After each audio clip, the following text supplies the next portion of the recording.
Welcome back, McFly subscribers. Today we're going to be tying the Panfish Gurgler. Now I'm going to discuss this fly in more detail later in the video, as I'm sure you want to get started tying right away. But in case you haven't seen this channel before, this is McFly Angler.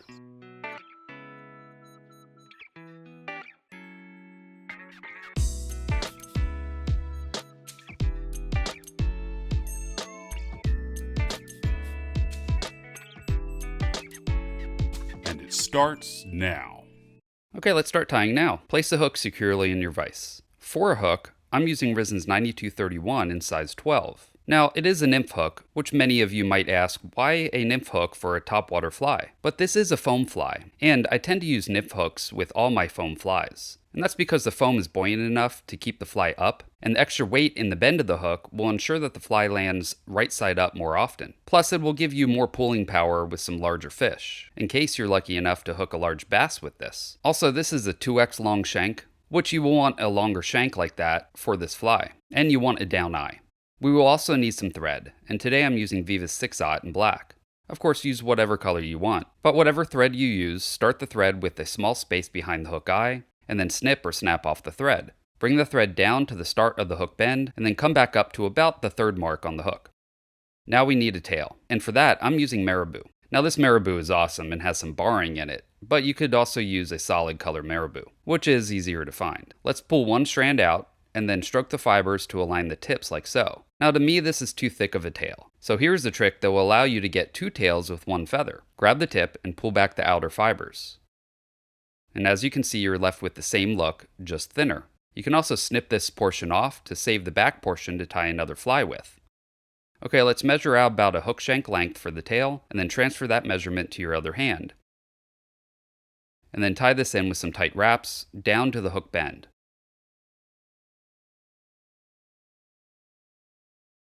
And then cut off the waist. I also like to add some flash, and I have this really great yellow crystal flash, but you can use pearl or whatever color you want. Cut off 2 strands. Tie this in on the side of the hook so the ends extend to just shy of the tail length. Then tie up a few wraps, and then bring the thread back down again.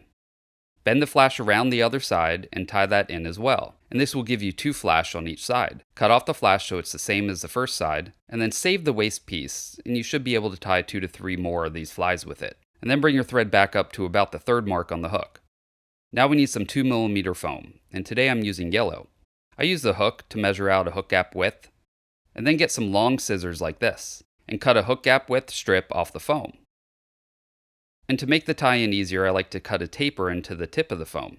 With a little space back from the hook eye, let's tie this foam in, starting at the taper tip. I like to cant the foam slightly towards me, because the wraps will turn it slightly with the direction of my wraps. When it's directly on top of the hook, then start making open wraps down to the start of the tail. When you reach the tail, make sure you check the foam positioning, because too far back and the tail will be pushed down. But too far forward and you'll get an ugly gap in between the body and the tail. Okay, here is perfect. Okay, after you're happy with the body positioning, then wrap back up and down the foam to compress the foam and smooth out the shank. Now we need something to wrap the shank with and cover the thread in foam. Today I'm using this cactus chenille and pearl, and this much will tie you 4 to 5 of these flies. Now you can use any material you wish to wrap the body of this fly. Hackle like this rooster cape works great. Any chenille or dubbing can also work. If using cactus chenille, make sure and strip a bit off of the end to expose just the core. Then tie this in with tight wraps and bring your thread back up to just shy of the hook eye. Now start wrapping the chenille up the hook shank with touching wraps, and it's a good idea to stroke back the fibers with each wrap. Now don't wrap this all the way up to the hook eye, you want to leave a little gap. But when you get to about the third mark on the hook, then capture the chenille with a couple wraps over it and in front. Then trim off the waist. Then I like to trim up the fiber around the front here to ensure that none gets trapped over the hook eye. And then pull all the fiber rearward and wrap back up over it slightly, and build up a little ramp, which will help with the next step. Now we could just pull the foam up and over the chenille, but it's quite bulky, so if you're using bulky chenille like this, it's a good idea to trim up the top and flatten it out. Now we can pull the foam up over the chenille body and it will lay a bit flatter. Then capture the foam, but make sure that wrap is even on top. And it also helps to pinch the foam on either side to ensure that it doesn't spin and it wraps evenly around the hook. Okay, now we need to create a gap of thread here, which will help the rubber legs lay better. However, you do not want to wrap up all the way to the hook eye, like I did here. So here I'm backing off the thread and tying up to about a hook eye gap behind the hook eye. Make many wraps to build up an even thread base for the rubber legs to rest on. Now for the rubber legs. Today I'm using centipede legs, which are round rubber legs like these here. The only difference is that the centipede legs have some alternating colors. And they come in some great colors as well, more than I have here. You could also use silicone legs like these here, which also come in some great colors. Whatever legs you choose, clip off 2 from the hank, and then fold them over and line the tips. Tie these in with 2 light wraps on top of the fly, in between the gap that you formed, with more sticking out the back than the front loop. Then clip off the loop to form 4 total rubber legs. Then pull 2 of them to one side of the fly like so. Now they can get all tangled up, so just play with them until they're positioned correctly. And then pull the other 2 on the other side. I then pinch the legs and tighten the thread to lock them in tightly. Then make a couple more wraps and tighten again. Now, we probably could have done this before tying in the rubber legs, but clip off the foam to form a little head on the fly and get that excess strip out of the way. Now we need some dubbing. And today I have this starburst dubbing in yellow. It's a flashy dubbing similar to this diamond bright that I use regularly. But I don't have a yellow color in this, so I'll be using the starburst today. Pull out a medium amount of this, about this much. Now the strands on this dubbing are a bit too long, so I'm breaking them into 3. Dub a noodle onto your thread. Now this doesn't have to be super compact, but not too loose either. Start wrapping this over the legs to hide your thread wraps, and this will also help keep the legs pushed out a bit.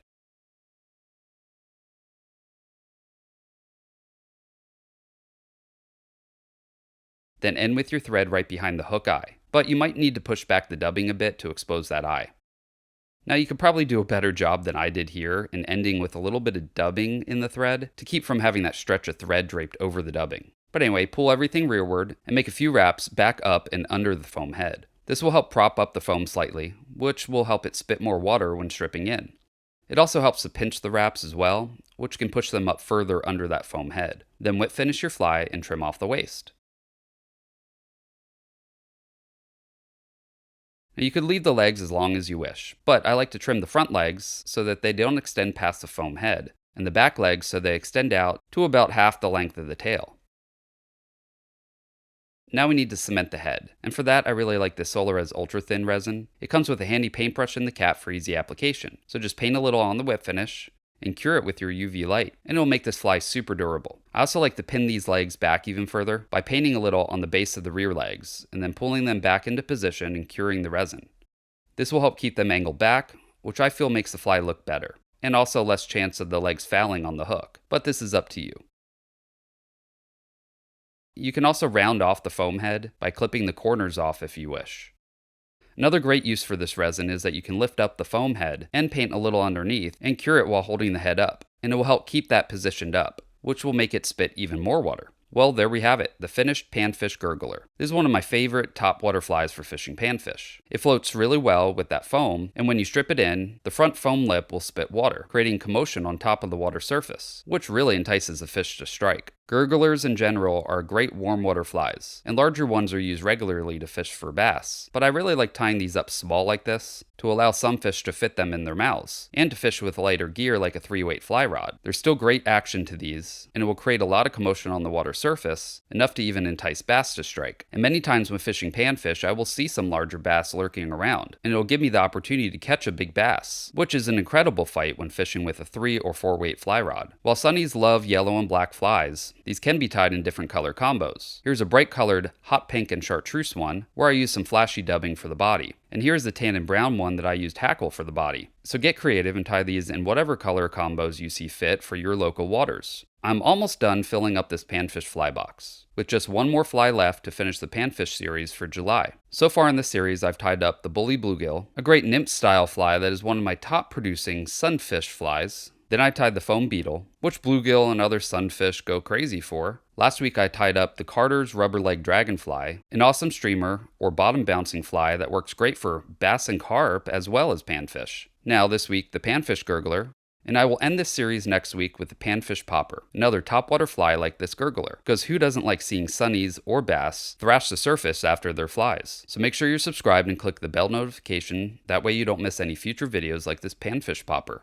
Now, if you like the fly box I'm using to hold these flies, I do sell them on Amazon with free shipping. They're waterproof and silicone backed, and they have enough room to hold these flies without compressing the materials, yet are thin enough to fit in most shirt pockets for quick runs down to the water. Or you can fit multiple in a chest pack, allowing you to organize your boxes by fly type, like this Panfish fly box. I'm also offering a discount for the remainder of this month, so make sure you place your order while the discount lasts. The silicone back is self-healing as well, so even if you do miss the pre-made slots to hold your flies and poke the silicone, it won't get all beat up like those foam back boxes. I will link to my Amazon storefront below in the description section of this video if you're interested. Also, don't forget to check out my sponsor, Risen Fly. They made the hooks I use today, but they also make some of the best fly rods and reels for the money I have ever used. Best off, they're offering you all a discount. So if you're in the market for a new rod or a bunch of hooks or beads, go to www.risenfly.com and type in McFly at checkout, and they'll give you 15% off of your first order with them. Thank you all so much for watching. If you like this video, please do me a favor and click the like button. Also, please share all my videos with your fishing friends. I will see you on the next video. Now you go catch some fish.